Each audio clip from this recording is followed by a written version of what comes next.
daan-daang milyon. Tapos, noong na-raise na yung sumobra pa, nag-exit pa, doon sa target na 700 million yata, if I'm not mistaken, sasabihin, hindi na matutuloy kasi may mga problema pala yung papeles. Attorney Tujo, yung mga lawyers dyan sa MCGI, hindi po ba kayo nakakahalata? Biro nyo, bibili kayo ng property, hindi nyo aalamin yung whereabouts ng property na bibilhin? Mahirap po yun, mga kapatid. Sabi ni Brother Popo Jupot, pati yung old na Pasalamatan at yung hospital na yan, dami kong naibigay sa project na yan. Puro budol ang mga damuho. Biruin mo, tapos sasabihan mo, yung mga Exeter, Daniel Rason, yung bang iniabuloy mo nakapagpatayo ng poste man lang? Sabi nga ng pamilya Abalos, baka hindi lang poste ang naipatayo ng iniabuloy namin, sabi ng pamilya Abalos. Tapos, sasabihin ng mga kapatid, biro mo Daniel Rason itong mga nagsasabing mga kapatid na dumadalo pa. Brother, na kami, masyado na kaming naiinis kay Brad Daniel. Dumadalo pa ito, katunayan, Brad Daniel pa nga ang tawag sa'yo Daniel Rason. Ako, I cannot call you Daniel Rason or Mr. Daniel Rason anymore. Dahil wala ako kahit ni katiting na natitirang paggalang sa'yo, Daniel Rason. Bakit? Dahil sa sama ng ugali mo, dahil sa sama ng budhi mo, Daniel Rason.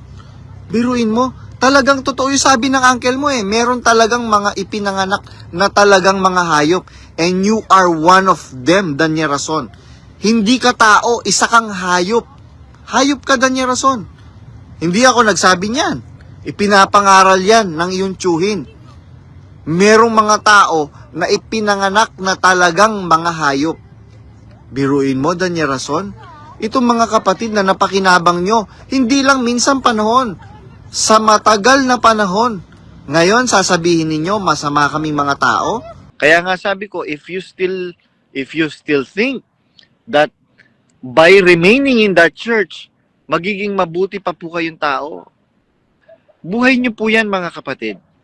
Wala pong makakapigil sa inyo kung gusto nyo pong manatili dyan. And, wala din naman sana po wala din naman sana na makakapigil kung gustong lumabas ng mga kapatid. Biruin mo, lalabas ang mga kapatid, sisiraan mo, masamang tao yan, etc., etc. Kami, masamang tao, Daniel Rason? Sira ulo ka talaga no? O sige, magdemanda ka na. Nasa na yung pananakot na ipinapanakot mo sa akin? Ididemanda mo ko? Hindi kita uurungan, Daniel Rason. Hindi ko masasabing kahit saang impyerno ka pumunta, hindi kita urungan. Kasi hindi ako pupunta sa impyerno, Daniel Rason. Bakit?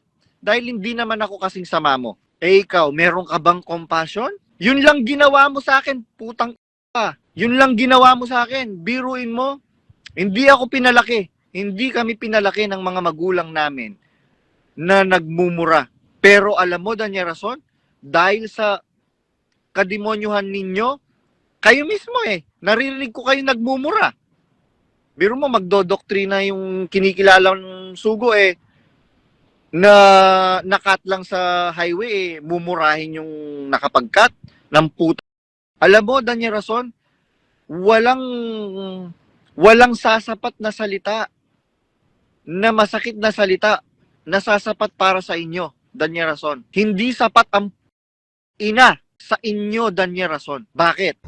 Desperado na masyado si Daniel Rason. Alam nyo naman, sooner or later, hindi na mapipigilan yung baho nila unti-unti nang sumasambulat sa publiko, mga kapatid.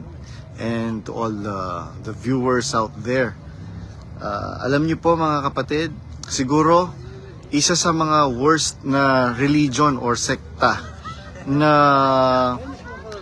dapat nyo pong pag-ingatan, yan pong sekta ni Daniel Rason, mga kapatid, dahil you cannot easily discern na they are just after your resources, mga kapatid.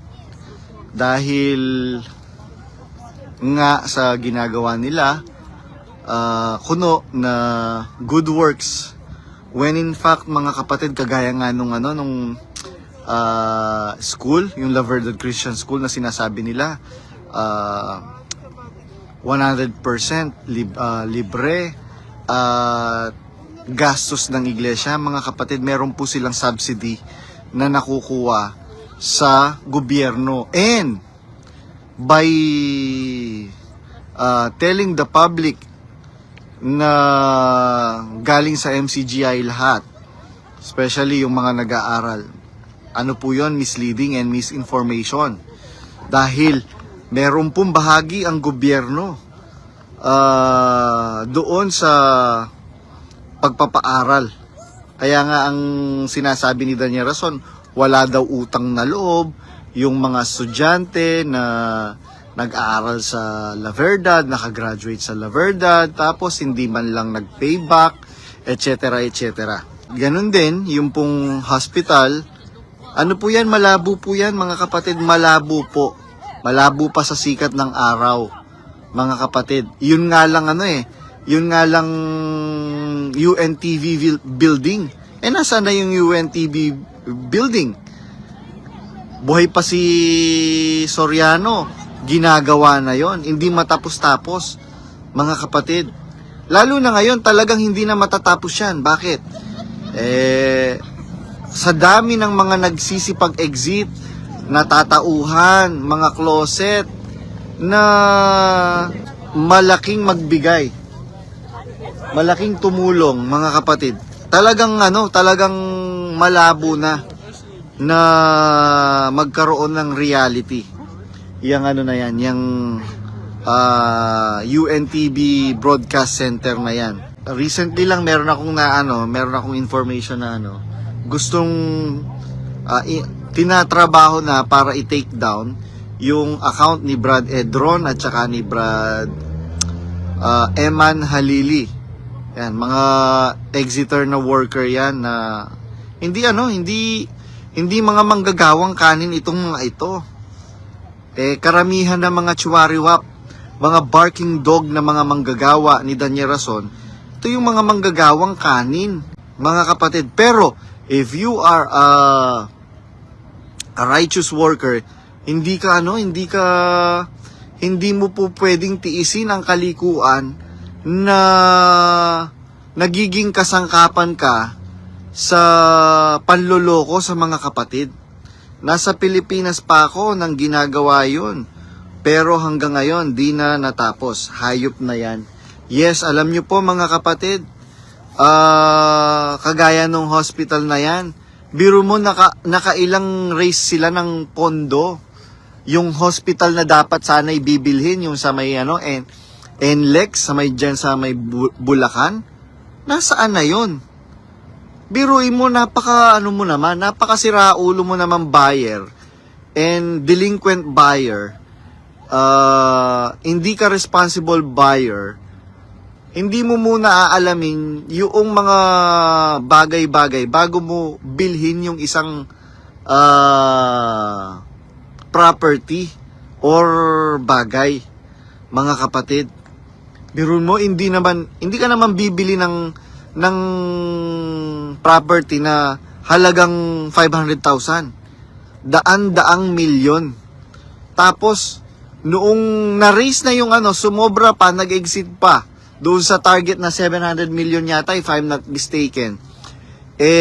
Sasabihin, hindi na matutuloy kasi may mga problema pala yung papeles. Attorney Tujo, yung mga lawyers dyan sa MCGI, hindi po ba kayo nakakahalata? Biro nyo, bibili kayo ng property, hindi nyo aalamin yung whereabouts ng property na bibilhin. Mahirap po yun, mga kapatid. Sabi ni Brother Popot Jupot, pati yung old na Pasalamatan at yung hospital na yan, dami kong naibigay sa project na yan. Puro budol ang mga damuho. Biruin mo, tapos sasabihan mo, yung mga Exeter, Daniel Rason, yung bang iniabuloy mo nakapagpatayo ng poste man lang, Sabi nga ng pamilya Abalos, baka hindi lang poste ang naipatayo ng ng iniabuloy namin, sabi ng pamilya Abalos.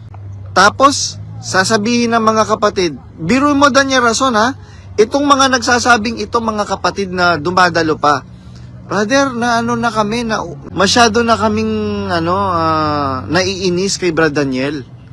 Dumadalo pa ito, katunayan, Brad Daniel pa nga ang tawag sa'yo Daniel Rason. Ako, I cannot call you Daniel Rason or Mr. Daniel Rason anymore. Dahil wala ako kahit ni katiting na natitirang paggalang sa'yo, Daniel Rason. Bakit?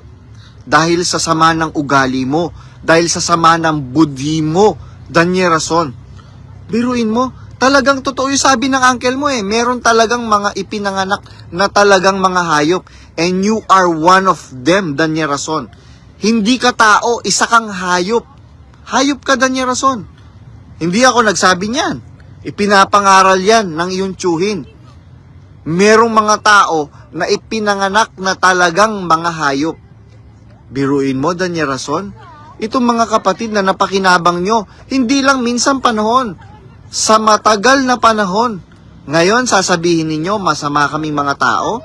Kaya nga sabi ko, if you still think that by remaining in that church, magiging mabuti pa po kayong tao, buhay niyo po yan mga kapatid. Wala pong makakapigil sa inyo kung gusto niyo pong manatili dyan. And wala din naman sana wala din naman sana na makakapigil kung gustong lumabas ng mga kapatid.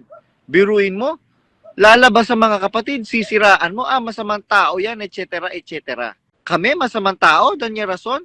Siraulo ka talaga no? O sige, magdemanda ka na. Nasa na yung pananakot na ipinapanakot mo sa akin? Ididemanda mo ko? Hindi kita uurungan, Daniel Rason. Hindi ko masasabing kahit saang impyerno ka pumunta, hindi kita uurungan. Kasi hindi ako pupunta sa impyerno, Daniel Rason. Bakit?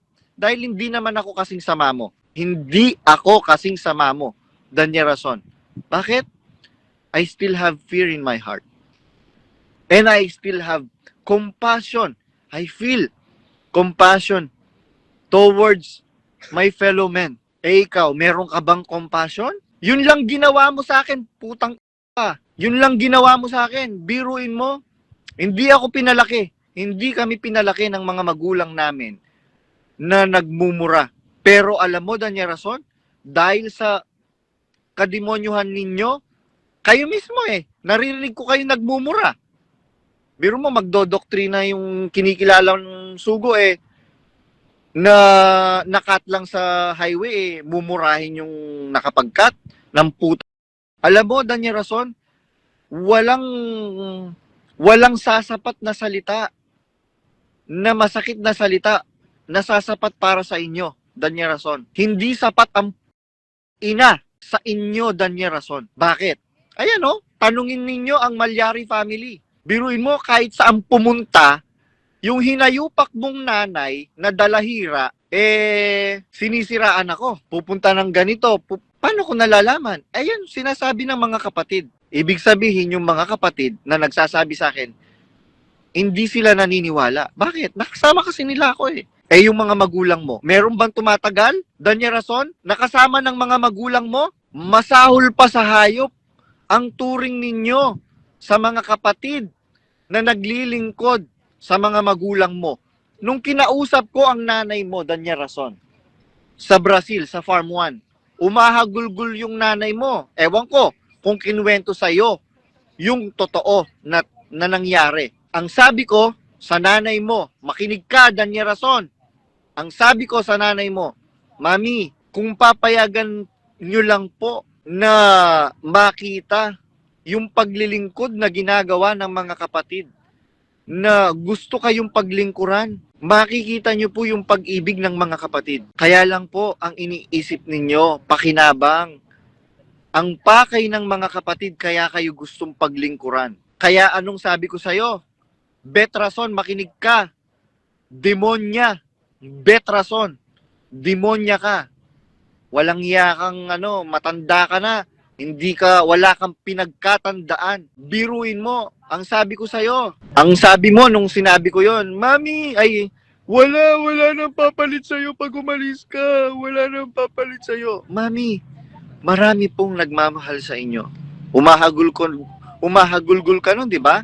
Tapos biglang dumating si Brad Josel Malyari. Dumaan yung sasakyan niya sa tapat ng bahay. Diyan sa Farm 1. Pumasok tayo, itinago mo ko sa loob ng bahay ninyo. Bakit? Kasi natatakot kang malaman yung totoo. Puro ka kasi kasinungalingan, nabubuhay ka sa kasinungalingan, nabubuhay ang inyong pamilya sa kasinungalingan. Ngayon, anong nangyari? Pag alis ko, nagsumbong ka sa anak mo na Bonjing. Hindi ko nga alam kung anong pinagsasabi mo sa anak mo. O ngayon, pinagtulong-tulungan niyo ako, akala ninyo matatalo ninyo ako? Hindi kayo mananalo, mga hinayo pa kayo. Gusto niyo akong idemanda? Idemanda ninyo ako. Hindi ko kayo urungan.